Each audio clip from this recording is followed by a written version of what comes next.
Tingnan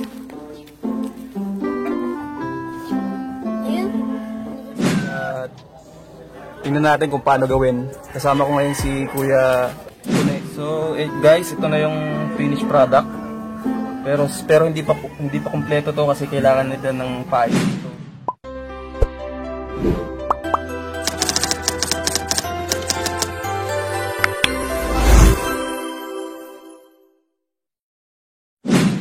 Hello guys, welcome to my channel. So for today's video guys, gagawa tayo ng bintol panghuli sa ayama o alimango. Yan, alimango. Ang tawag dito sa amin ayama sa probinsya namin. So guys, dito kasi sa probinsya namin sa Silunay, hindi lang isda yung hinuhuli or ginagawang trabaho ng mga taga dito. Pati na yung ayama ay hinuhuli na rin dito para yung iba kasi hindi nanghuli ng ayama, yung iba nanghuli ng isda. Guys, kaya samahan nyo kami, gagawa kami ng bintol. Yun yung panghuli namin ng ayama. So guys, tingnan natin kung paano gawin. Kasama ko ngayon si Kuya Tune.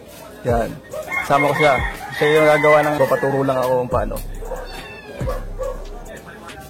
Yan. Guys, dapat meron kayong kawayan. Ito, naka-cross tali nyo. Equal na dalawang kawayan. Tapos itali nyo sa gitna.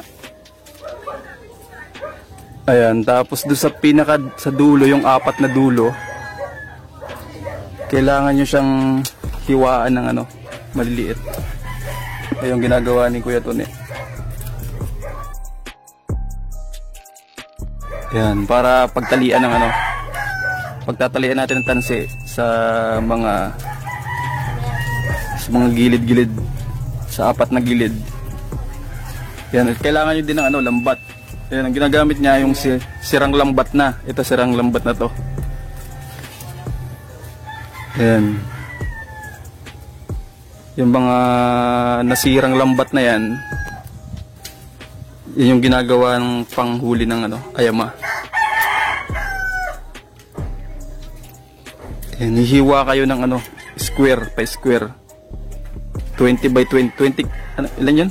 20. Yan, 20 mata ng by 20 mata by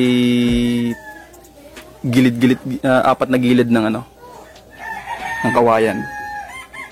Ito yung kawayan. Ayan. Ngayon kumukuha siya ng lambat para sa pangsahig.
Tapos ito, isusuot nyo na dito yung lambat na kinuha nyo dun sa Ayan.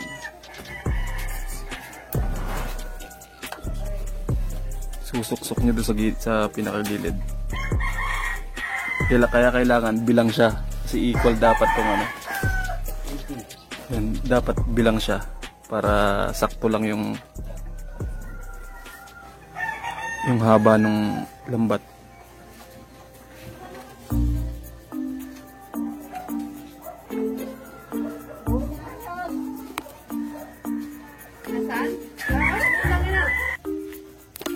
Parang gulay tingga.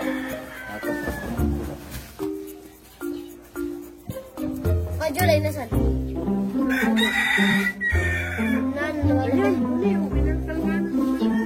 Naman Pusa yan. Pusang maliit. Ano yung pusa? I-re-register mo yan. Ayun, nandun na nga sa loob. Saka pusa, i-re-register. Saka aso. Aso, re-restored na.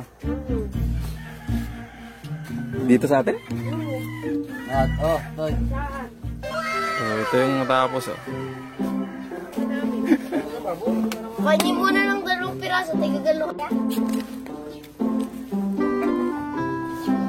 Ayun, natutulog.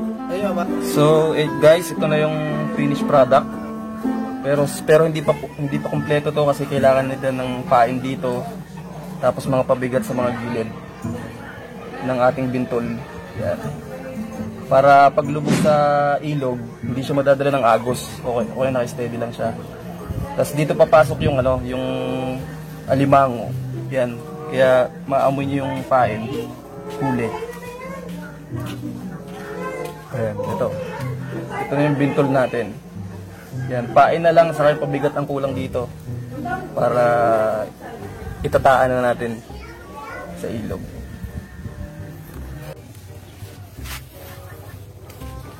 Ayan guys, nakadami ng gawa si Kuya Tune. Ang bintol, ano siya?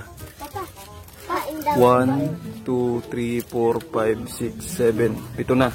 Ayan, pang 8. Siyam lang gagawin niya, kaya isa na lang. Hindi ko makaulit. Uli. Dami na. Ito, taan. Papa, pain.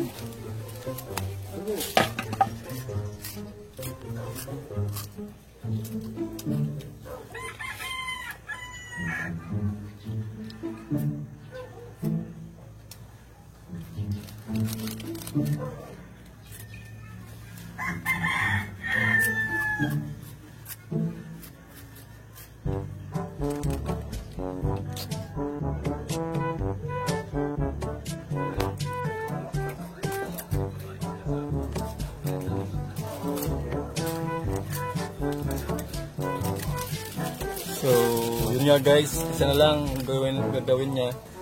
Isa na lang para maging siyam. Ito na yung mga finished product natin. Mga nagawang bintol. Pain na lang sa kapang pabigat. Pwede na siyang itaan sa ilog.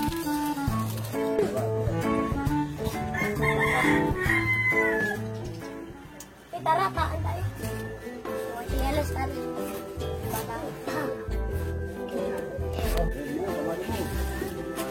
Kamado mo, bigyan natin.